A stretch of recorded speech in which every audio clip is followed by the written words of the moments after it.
Welcome to Rainbow Civil Service Academy. April 21st, 2020 உன்னுடைய current affairs பார்க்க போறோம். TNPSC prepare பண்றவங்க மெயினா இந்த current affairs வாட்ச் பண்ணுங்க. இது இங்கிலீஷ்ல வரக்கூடிய current affairs சேனல் அப்படிங்கறத நான் மென்ஷன் பண்ணிக்கிறேன். Amnesty International Global Review of the Death Penalty. Amnesty International recently released the Global Review of Death Penalty. China was the leading executor of death penalty in the world. However, the exact number of executions being carried out in China is unknown. The Chinese government holds the data of execution as classified secret and thus the exact number is unknown. Abolition of execution.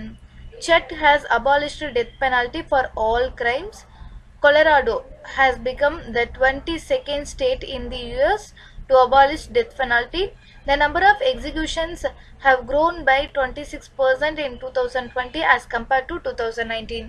So Amnesty International அப்படிங்கிறது ஒரு நான் profit organisation. இவங்க human ரைட்ஸ்க்காக பாடுபடக்கூடிய human ரைட்ஸுக்காக கேள்வி கேட்கக்கூடிய ஒரு NGO அப்படின்னு ஞாபகம் வச்சுக்கோங்க.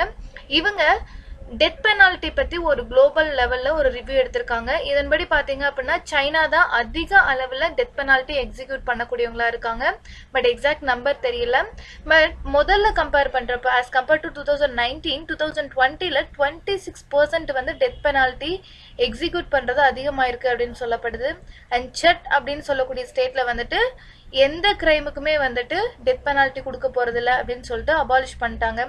கொலராடோ வந்துட்டு யூஎஸ்ல இருக்கக்கூடிய 50 ஸ்டேட்ஸ்ல 22nd ஸ்டேட்டா வந்து டெத் பெனால்ட்டியை அபாலிஷ் பண்ணியிருக்காங்க. India elected to 3 bodies of the UN ECOSOC. India was recently elected to the 3 bodies of the United Nations. They were the Commission on Crime Prevention and Criminal Justice, Executive Board of the UN Entity for Gender Equality and the Empowerment of Women, and the Executive Board of World Food Program. All these 3 bodies operate under United Nations Economic and Social Council. So இகோசாக்கு கீழே இருக்கக்கூடிய 3 முக்கியமான பாடிஸ்ல India வந்துட்டு தேர்ந்தெடுக்கப்பட்டிருக்கு, உள்ள போயிருக்கு அப்படின்னு பார்க்கிறோம். So அந்த 3 பாடிஸ் தான் இங்க நம்ம ரெட் கலர்ல ஹைலைட் பண்ணி கொடுத்துருக்கோம், நோட் பண்ணிக்கோங்க. Covaxin neutralizes double mutant strain. The Indian Council of Medical Research recently announced that Covaxin neutralizes the double mutant strain of COVID-19. The government of India has accelerated the vaccination in the country. This has been done to increase the pace of vaccination drive in the country. More than 29 lakh vaccine doses are being administered in the country per day. So இந்தியாவில் இப்போ ரீசெண்டாக வந்து பார்த்தீங்க அப்படின்னா COVID-19 second wave வந்திருக்கு. So double mutant strain அப்படின்னு சொல்லக்கூடிய COVID-19 வந்திருக்கு. இதை நியூட்ரலைஸ் பண்ணுற அளவுக்கு கோவேக்சினுக்கு கெப்பாசிட்டி இருக்குது அப்படின்னு சொல்லிட்டு ரீசெண்டாக Indian Council of Medical Research சொல்லியிருக்காங்க.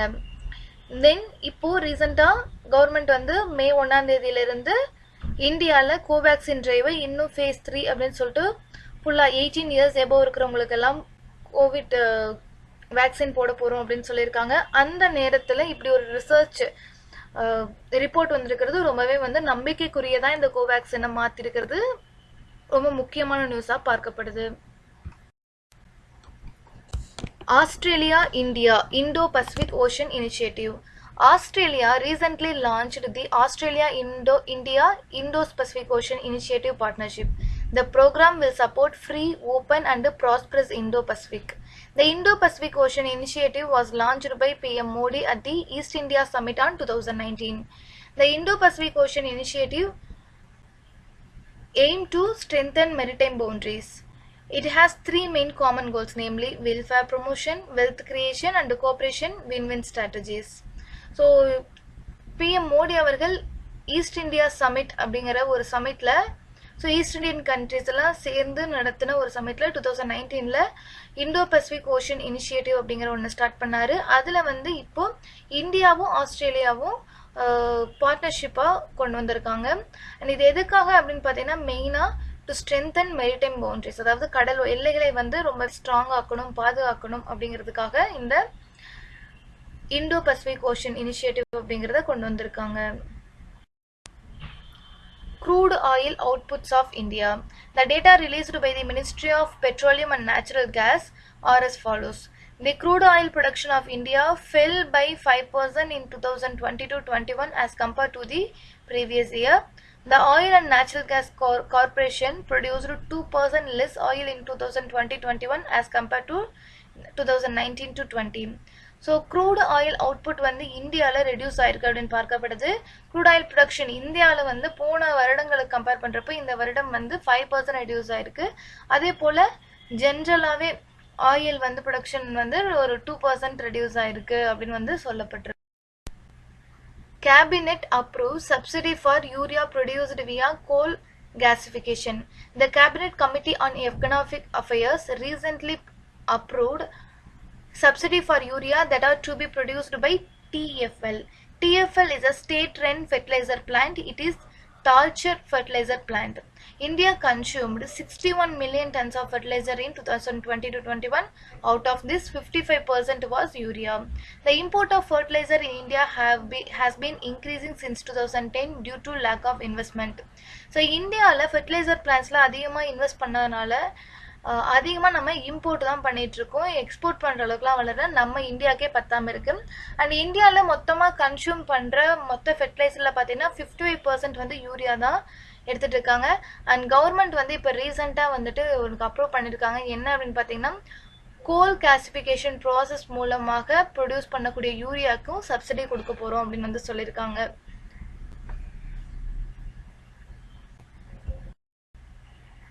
Civil Services Day, April 21.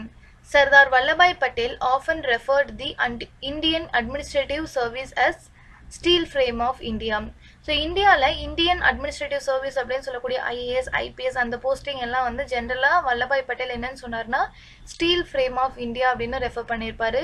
The civil services day is celebrated for the civil servants to rededicate themselves to the cause of citizens of the country. Sardar Vallabhai Patel was the first Deputy Prime Minister of India. He was a barrister. Also, he served as the Home Minister of the country during the political integration of India. So, India வந்து சுதந்திரம் அடைந்த போது independence டைமில் 565 ஒரு independent princely states இருந்தாங்க, halfly independent princely states. அவங்க எல்லாரையும் இணைச்சு இவ்வளோ பெரிய இந்தியாவை உருவாக்குறதுக்கு காரணம் சர்தார் வல்லபாய் பட்டேல். ஸோ அவர் வந்து ஹோம் மினிஸ்டராக இருந்தார். இந்தியா சுதந்திரம் அடைஞ்சதுக்கப்புறம் கான்ஸ்டியூஷன் எழுந்ததுக்கப்புறம் ஹோம் மினிஸ்டராக இருந்தார். ஸோ அதனால் அவருடைய இரும்பு கரங்கள் கொண்டு தான் வந்து அவர் இந்தியாவை இணைத்தார் அப்படின்னு சொல்லுவாங்க.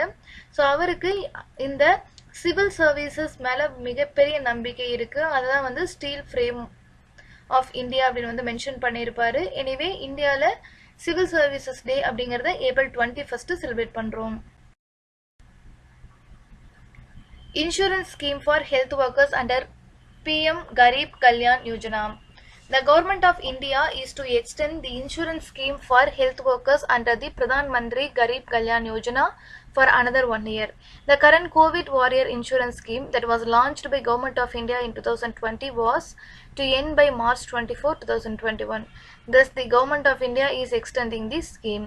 The Government of India had provided 1 month window to invite final claims under the scheme till April 24, 2021. However, now the scheme has been extended for a period of 1 year after increasing concerns against the closure of the scheme. So Pradhan Mantri kharif Kalyan Yojana கீழே வந்து பார்த்தீங்கன்னா இப்போ COVID-19 காலகட்டத்தில் health ஒர்க்கர்ஸாக இருக்காங்க இல்லைங்களா, அவங்களுக்கெல்லாம் insurance கொடுத்துட்ருக்காங்க. So இது வந்து March 24, 2021 முடிய போகிற நிலைமையில் இருந்தப்போ இப்போ கவர்மெண்ட் வந்து ரீசெண்டாக சொல்லியிருக்காங்க இன்னும் 1 இயருக்கு அதை வந்து எக்ஸ்டெண்ட் பண்ணுறோம் அப்படின்னு சொல்லியிருக்காங்க. So it's very very important. ஏன்னா ஃப்ரண்ட் லைனில் ஒர்க் பண்ணுற அந்த ஹெல்த் ஒர்க்கர்ஸ்க்கு இன்சூரன்ஸ் கவரேஜ் அப்படிங்கிறது ரொம்பவே முக்கியம். Next, India's demographic advantage. The Central Bank of China, that is the People's Bank of China, recently released a report on demographics.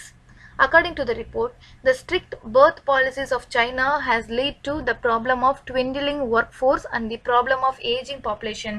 Dwindling means gradually diminishing. Indian labor force will exceed China by hundreds of millions. By 2050, the demographics of India will have much wider workforce and a narrower elderly population. This will help India to grow in a faster rate. So Central Bank of China அப்படிங்கிற ஒரு central bank like நம்ம இந்தியாவில் இருக்கக்கூடிய RBI போல, so அவங்க வந்து ரீசெண்டாக டெமோக்ராஃபிக்ஸ் பற்றி உலக அளவில் ஒரு ரிப்போர்ட் கொடுத்துருக்காங்க. அதன்படி பார்த்தீங்க அப்படின்னா சைனாவில் ரொம்ப ஸ்ட்ரிஞ்சண்ட்டாக பர்த் பாலிசிஸ் எல்லாம் போட்டிருந்தாங்க. அதனால ரொம்பவே இளைஞர்களுடைய பாப்புலேஷன் குறைஞ்சிடுச்சு. ஏன்னா குழந்தைகள் பிறப்பது குறைஞ்சங்காட்டிக்கு இளைஞர்கள் குறைஞ்சிக்கிட்டே வருது அப்படின்னு பார்க்கப்படுது. பட் ஆனால் இந்தியாவுடைய லேபர் ஃபோர்ஸ் வந்துட்டு சைனாவோட எக்ஸீட் ஆகிடும். Hundreds of millions of young persons வந்திருப்பாங்க. அப்போ வந்து இந்தியா தான் வந்துட்டு அதிகமாக யங் பாப்புலேஷனை வச்சிருக்கக்கூடியதாக இருக்கும். அதனால ஒர்க் ஃபோர்ஸ் அங்கே தான் அதிகமாக இருக்குது அப்படின்னு சொல்லியிருக்காங்க. ஸோ 2050 ஆல்மோஸ்ட் வந்துட்டு இந்தியா மேக்ஸிமம் ஒர்க் ஃபோர்ஸையும் ரொம்ப கம்மியான எல்டர்லி பாப்புலேஷனையும் வச்சிருக்கும் அப்படின்னு சொல்கிறாங்க. ஸோ பிகாஸ் ஆஃப் தட் இந்தியாவுடைய ஃபாஸ்ட் க்ரோத் இருக்கும் அப்படின்னு சொல்கிறாங்க. ஆல்ரெடி இந்தியாவில் ஃபாஸ்ட் க்ரோத் இருக்கிறதுக்கு இது ஒரு ரீசனாகவே காட்டப்படுது. ஸோ இந்தியாவோட க்ரோத் பார்த்தீங்க அப்போ ஒரு வருஷமும் ஆவரேஜஸ் 7% இருக்குது. State of the Global Climate 2020 report. The World Meteorological Organization recently released the State of the Global Climate 2020 report. 2021 to 2020 was the warmest decade in record as per the report. The global average carbon dioxide concentration have exceeded 410 parts per million. This is 148% higher than the pre-industrial levels. அதாவது carbon content வந்து carbon dioxide வந்து ரொம்பவே அதிகமாக இருக்குன்னு சொல்கிறாங்க. So pre industrial லெவலில் compare பண்ணுறப்போ இப்போ 148% இன்க்ரீஸ் ஆயிருக்குன்னு சொல்கிறாங்க as per State of the Global Climate 2020 report. இது யார் கொடுத்துருக்காங்க அப்படின்னு பார்த்தீங்கன்னா வேர்ல்டு மீட்ராலஜிக்கல் ஆர்கனைசேஷன். ஸோ அது இல்லாமல் 2011 to 20 தான் வார்மஸ்ட் டீகேட் இன் ரெக்கார்டு. ஸோ இது வரைக்கும் ரெக்கார்ட் ஆனதுலேயே ரொம்ப வெயில் அடித்த ஒரு 10 வருட காலமாக பத்தாண்டாக 2011 20 சொல்லியிருக்காங்க. Start up India seed fund scheme. The Union Ministry for Commerce and Industry recently launched the Startup India Seed Fund Scheme. The scheme aimed to provide financial support to the startups for their prototype development, proof of concept, product trials, market entry. அதாவது வந்து இந்தியாவில் ரீசெண்டாக வந்து என்ன பண்ணியிருக்காங்கன்னா start up India seed fund scheme அப்படிங்கிறத கொண்டு வந்திருக்காங்க. ஸோ இதில் யாராவது ஒருத்தங்க ஒரு ஸ்டார்ட் அப் கொண்டு வரலாம் அப்படின்னு ஒரு இன்னோவேட்டிவாக நினைக்கிறாங்க அப்படின்னா அவங்க ப்ரோட்டோடைப் டெவலப் பண்ணுறதுக்கும் ப்ரூஃப் கான்செப்ட் கொண்டு வர்றதுக்கும் அண்ட் அந்த ப்ராடக்டை ட்ரையலுக்கு விடுறதுக்கு மார்க்கெட் என்ட்ரி எல்லாத்துக்குமே வந்து இந்த சீட் ஃபண்ட் கொடுக்கறதுக்காக ஒரு start up India seed fund scheme அப்படிங்கிறத கொண்டு வந்திருக்காங்க. What is mean by seed fund? Seed fund are those funds that are provided or using during the very beginning of an investment. ஒரு தொழில் தொடங்குறப்போ முதல்ல use பண்ணுவோம் இல்லைங்களா பணம், அதான் வந்து சீட் ஃபண்ட் அப்படின்னு சொல்கிறோம். Deepwater Horizon disaster. It has been 11 years since the Deepwater Horizon oil rig in the Gulf of Mexico exploded. The explosion that occurred in the rig on April 20, 2010 killed 11 people. In 2020, Russia declared a state of emergency after 20,000 tons of diesel oil escaped into the Ambarnaya River from the nearby power plant. So Russia வந்து 2020 diesel oil வந்து அந்த river பக்கத்தில் ஃபுல்லும் கடலில் கலந்துருச்சு அப்படிங்கிறதுக்காக emergency போட்டாங்க. So 10 வருடங்களுக்கு முன்னாடி சுமார் 10-11 வருடங்களுக்கு முன்னாடி 11 வருடம் எக்ஸாக்டாக ஸோ கல்ஃப் ஆஃப் மெக்சிகோவில் டீப் வாட்டர் ஹொரைசான் டிசாஸ்டர் நடந்துச்சு. ஸோ அதில் என்னாச்சு அப்படின்னு பார்த்தீங்கன்னா ஆயில் இருக்கு இல்லைங்களா, ஸோ அது வந்து ஃபுல்லாக எக்ஸ்போர்ட் ஆச்சு. ஸோ இப்போ ரீசெண்டாக நடந்தது எதுன்னு பார்த்தீங்கன்னா ரஷ்யாவில் 2020 நடந்திருக்கு. And August 2020 Japanese bulk carrier ship MV Wakashio split into 2 parts near the marine park in Mauritius. The carrier was carrying fuel oil. So ஜப்பானுடைய ஒரு முக்கியமான ஒரு கப்பல் வந்து மொரீஷியஸ் மெரைன் பார்க் பக்கத்தில் அப்படியே ரெண்டாக ஸ்ப்ளிட் ஆச்சு. ஸோ அதன் மூலமாக ஃபியூயல் ஆயில் நிறைய கடலில் விழுந்துச்சு. இது ரெண்டாவது டிசாஸ்டர் இன் 2020. ஸோ 2020 2 நடந்துச்சு. ஒன்று ரஷ்யாவில், ஒன்று மொரீஷியஸ் பக்கத்தில் ஜப்பனீஸ் கப்பலால் நடந்துச்சு. Next, World Heritage Day, April 18. Every year, the World Heritage Day is celebrated on April 18. The day is also called the International Day for Monuments and Sites. This year, the World Heritage Day was celebrated under the following theme: Complex Past, Diverse Futures. So, world heritage டே அப்படிங்கிறது April 18ல் celebrate பண்ணிட்டு இருக்காங்க. எதுக்காக அப்படின்னு பார்த்தீங்க அப்படின்னா மோனாமெண்ட்ஸ் and சைட்ஸை பாதுகாக்கிறதுக்காக இப்படி world heritage டே அப்படிங்கிற ஒன்று செலிப்ரேட் பண்ணிட்டு இருக்காங்க. இந்த வருஷத்துக்கான theme complex pasts diverse futures. So that's all about today's current affairs. உங்களுக்கு இந்த சேனல் பிடிச்சிருந்துச்சு அப்படின்னா லைக் பண்ணுங்கள். தென் கரண்ட் அஃபேர்ஸ், அதுவும் இங்கிலீஷில் கரண்ட் அஃபேர்ஸ் டிஎன்பிஎஸ்சிக்கு யாராவது தேடிட்டு இருக்காங்க அப்படின்னா அவங்களுக்கு ஷேர் பண்ணுங்கள், உங்கள் ஃப்ரெண்ட்ஸுக்கு ஷேர் பண்ணுங்கள். அண்ட் இந்த சேனலை சப்ஸ்கிரைப் பண்ணிவிடுங்க. டெய்லி இங்கிலீஷில் வரக்கூடிய கரண்ட் அஃபேர்ஸ் உங்களுக்கு உடனடியாக வந்து சேரும். தேங்க்யூ.